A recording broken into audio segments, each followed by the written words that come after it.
This is the Lone Crater YouTube. We hope this video helps. You start by preparing the phone, enable installation permissions, or use the Play Store when possible. Once done, clear 200 to 500 MB of storage and close background apps so the launcher installs without interruption. Make sure to back up your current home layout. That step lets you revert if needed. Now install the iOS Launcher 17 APK or app, tap Install, and select Open when done. You'll move straight into basic permission prompts next, so stay ready to grant them. Once the app opens, grant core permissions, storage for icon packs, notifications for badges, and overlay permissions so widgets render correctly. Next, tap Set as Default and choose Always to replace your current launcher. This makes iOS behavior consistent across reboots. Configure the dock, icon style, and 3D or blur effects.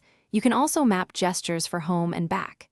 If you want a faithful look, import an icon pack and set a 16:9 wallpaper for the proper feel. To finish, fine-tune performance.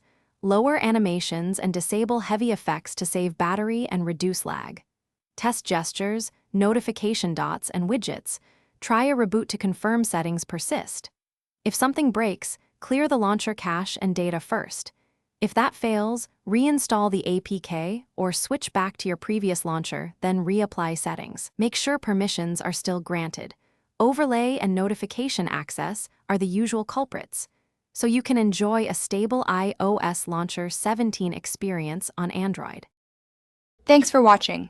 Consider subscribing if we helped you.